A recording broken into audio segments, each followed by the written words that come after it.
Universidad de La Coruña, con la tesis doctoral de Lara González Freire. Adelante.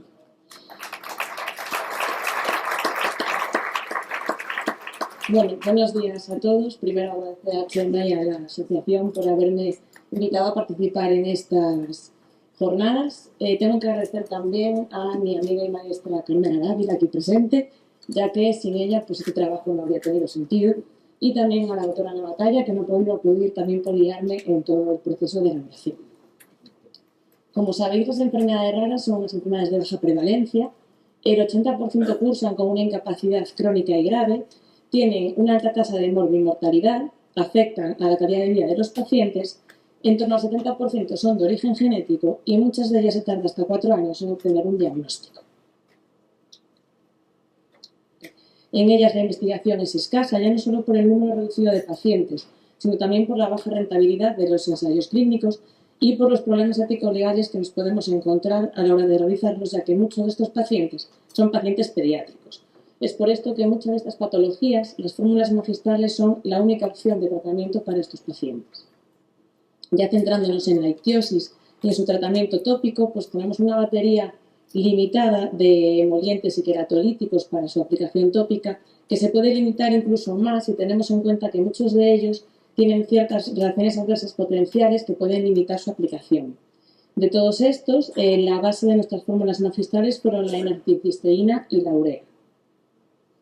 La N-acetilcisteína, por ser un queratolítico derivado de cisteína acetilado, que va a actuar como antioxidante. Además, se encuentra comercializado en España para su administración por vía intravenosa y por vía oral en el tratamiento de intoxicaciones, como es el caso del paracetamol, o como mucolítico, lo que nos da cierta información sobre su gran perfil de seguridad, dejando reacciones adversas más graves cuando se administra a altas dosis por vía sistémica. Destacar que su uso en dermatología es un uso fuera de ficha técnica, por lo que va a ser necesario pedir el consentimiento del paciente y las autorizaciones pertinentes de la dirección del centro, y que fueron los médicos Redondo y Bauzá quienes en 1999 describen por primera vez la hiperkeratosis, el uso de la N-acetilcisteína en la hiperkeratosis producida por la ictiosis lamelar. En cuanto a la urea, sus aplicaciones por vía tópica van a venir influenciadas por su capacidad para retener agua. Además tiene efecto regenerativo y efecto antimicrobiano y va a facilitar la penetración de los principios activos. Además, en función de su concentración, va a tener a concentraciones más bajas un efecto más emoliente y, sin embargo, a concentraciones más elevadas, un mayor efecto queratolítico. Esto puede producir sinergia cuando se formula de forma conjunta con otros queratolíticos. Por lo tanto, ¿qué nos llevó a desarrollar este trabajo? Pues, por un lado, la ausencia de tratamientos específicos comercializados para esta patología, la escasez de los ensayos clínicos aleatorizados, la necesidad que tienen estos pacientes de recibir un tratamiento personalizado y la alta tasa de morbilidad y el impacto negativo que tienen en la calidad de vida. Todo esto nos llevó a plantearnos dos objetivos.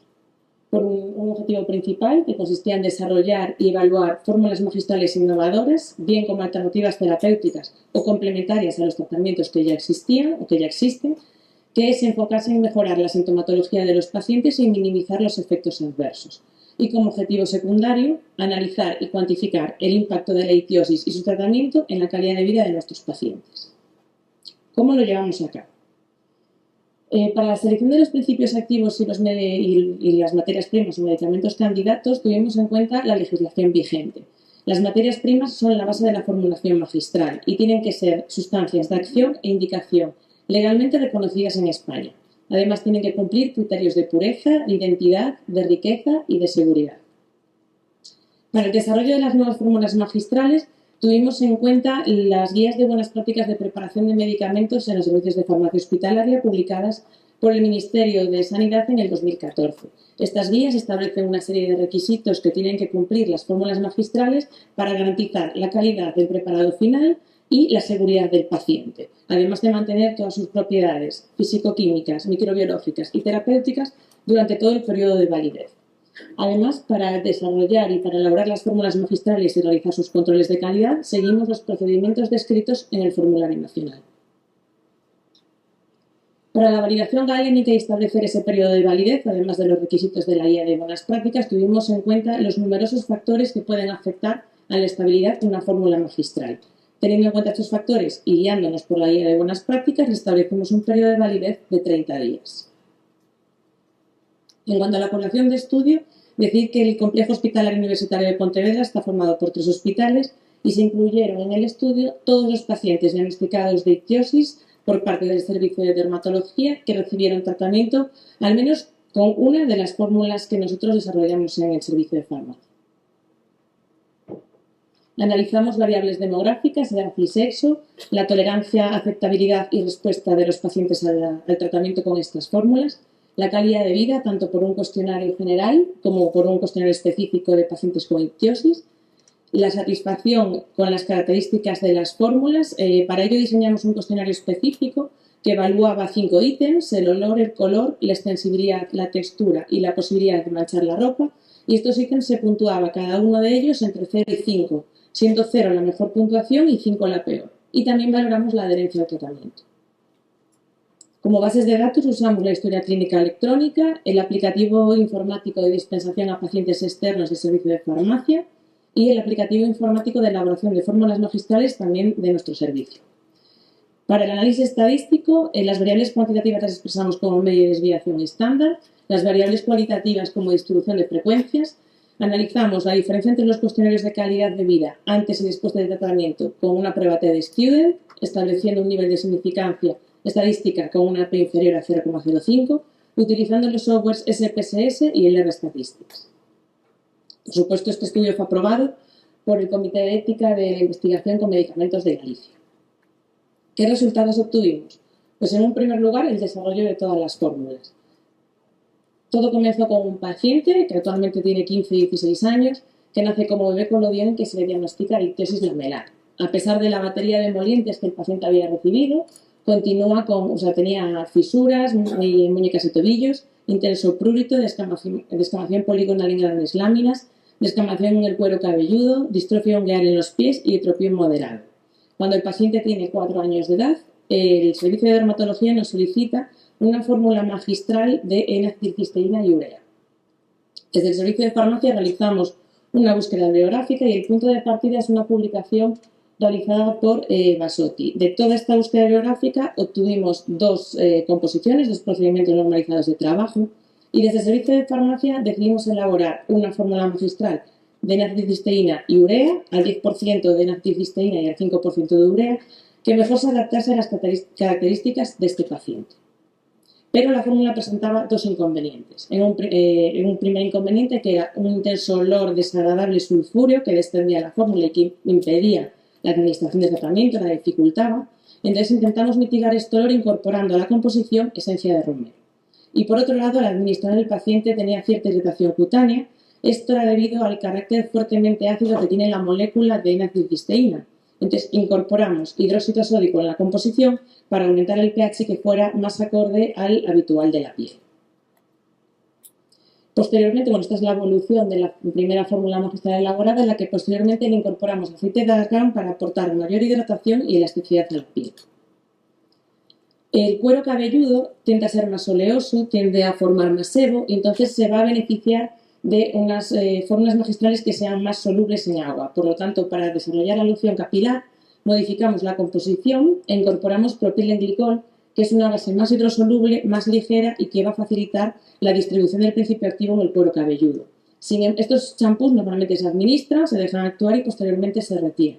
Pero es verdad que los padres del paciente nos comentaron que era bastante difícil la retirada de la fórmula. Por lo tanto, decidimos modificar la composición, incorporando en lugar de propilenglicol una base espuma, que lo que hace es una solución tensioactiva que lo que hace es formar una espuma homogénea que va a facilitar la penetración y la retirada del producto.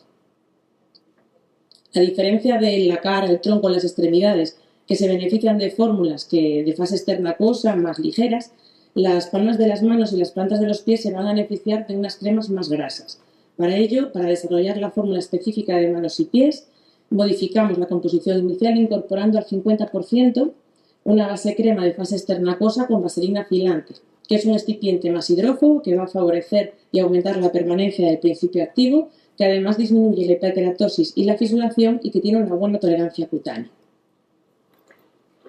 Frente a todas las ventajas que presentaba inicialmente la fórmula de N-acetilcisteína, estaba siendo efectiva en los pacientes, el intenso olor desagradable que seguía desprendiendo a pesar de incorporar el aceite de romero dificultaba la adherencia al tratamiento.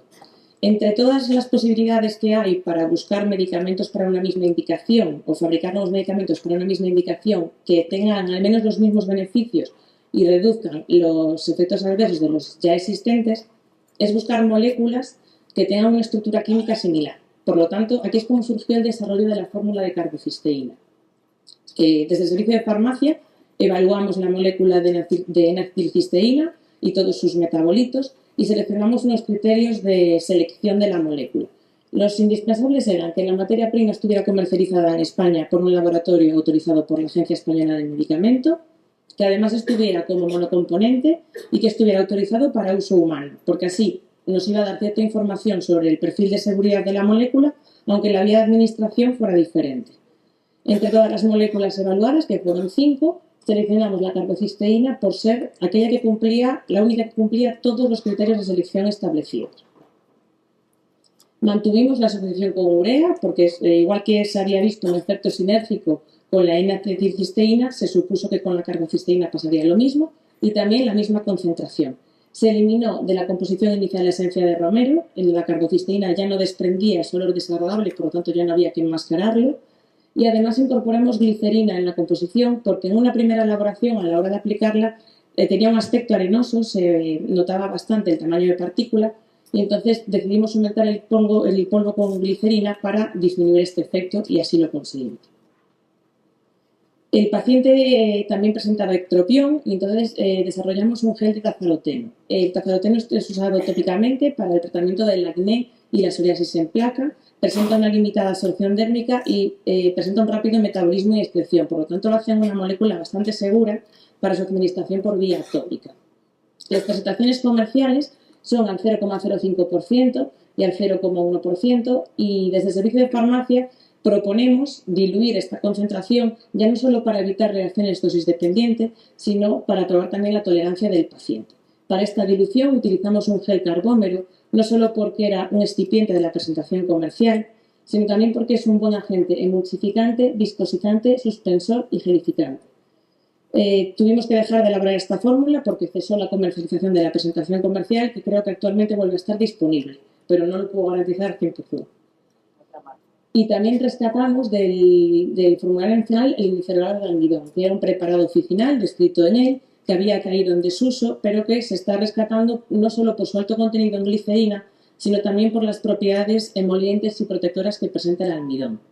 Nosotros modificamos un pelín el proceso de elaboración del formulario nacional porque resulta bastante engorroso y así agilizábamos y facilitábamos la elaboración.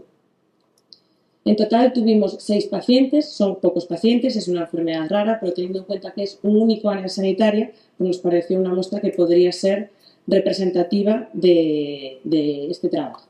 La mediana edad era de 15 años, los pacientes presentaban diversos diagnósticos de ictiosis vulgar, lamelar, eritrodermitosiforme congénita, ictiosis congénita con mejoría espontánea, y no cada paciente, como veis en la gráfica, no llevó una única fórmula, sino que fue una combinación de varias. El tratamiento atópico es una combinación de fórmulas magistrales adaptadas no solo a la zona a tratar o a las características del paciente, sino pues también combinado y ayudado con tratamientos orales. Algunos de estos pacientes están a tratamiento con retinoides también. En cuanto al estudio de la calidad de vida y satisfacción con las características organolépticas, pues los cuestionarios pretratamiento, tanto el general como el específico, demostraron un alto impacto en la calidad de vida de los pacientes y se observaron diferencias estadísticamente significativas, reducciones significativas en ambos cuestionarios después del tratamiento.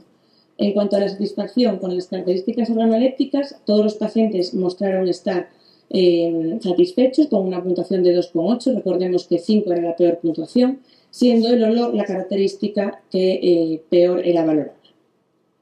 En cuanto a la adherencia al tratamiento, la adherencia de nuestros pacientes se sitúa en torno al 94%. Nuestros pacientes son bastante adherentes.